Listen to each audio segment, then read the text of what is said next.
Welcome everyone to the Dealer's Aces, where we talk about games that are not board or card games, as they seem to be in a little bit of a decline now. Not many people are making them, and so I don't want to fall behind on videos because there's not enough content in my selected genre, and I'm actually expanding my my shows so that they can accommodate different genres of games.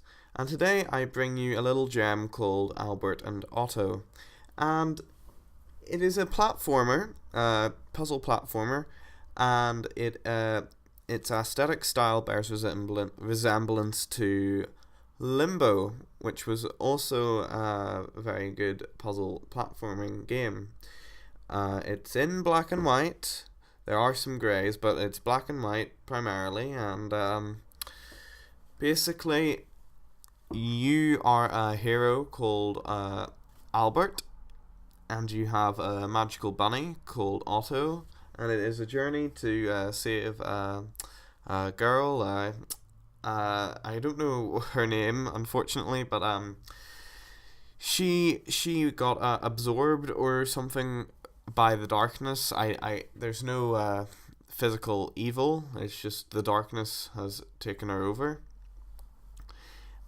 And yeah, so as I was playing the game, I had a really, really great time. They incorporate a lot of mechanics early on in the game, which I quite like, to keep things fresh. You are able to do double jumps, you can shoot a rifle, you can control electric currents, and you can levitate objects. And that is very, very intriguing.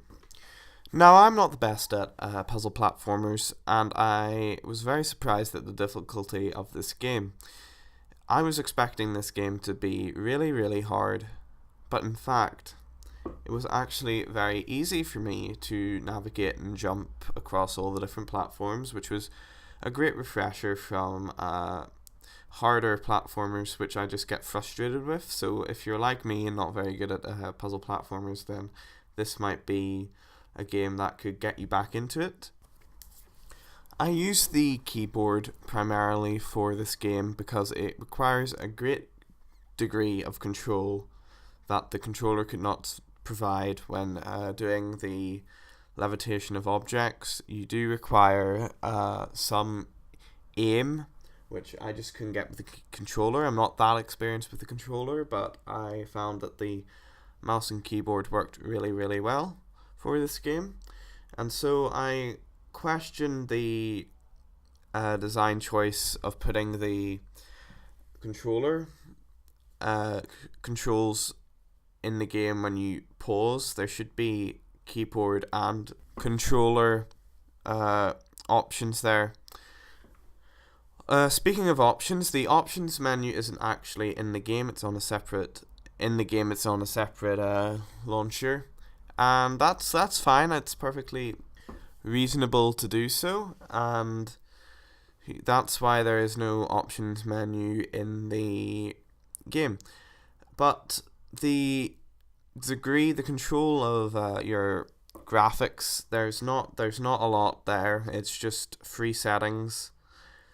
But I suppose that's alright for a platforming game, because there were a few issues if you run it on Ultra. There is some issues with older PCs, or well, not PCs, computers, that would make the game unplayable. So I suppose I can see the reasons why there's only 3 graphics options. So back to the game.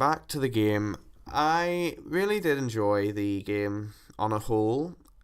I think that it's a very, very, very mysterious game, because as I was playing, and I haven't finished the game, so I don't know the exciting conclusion. I will be playing more of this game, but I want to do my view as soon as possible.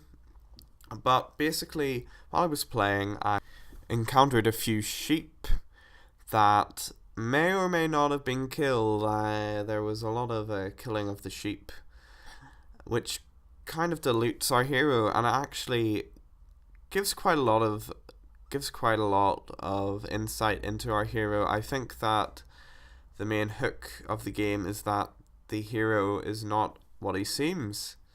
And it's just a conspiracy that I'm pointing out here. But if I bring up a picture of the logo here and go to the and symbol, you should be able to see a swastika, or well, half of it, which is a very, very sneaky thing to put in, and it was obviously put in by the developers by choice. And it's very, very, very intriguing to me. That kind of mysteriousness and the willing to explore the story and to find out what is really going on really drives the game forward. And I think this separates a lot of the other puzzle platforming games away from this game, because it actually has a story that is worth playing the game for. The puzzle platforming market is quite oversaturated right now, and you really do need something unique in order to succeed. And I think this game's story is the real driving force behind this game. I do like the mechanics, I do enjoy them, they're really good, but I think they've all been done before. But the story is the real driving force behind this game.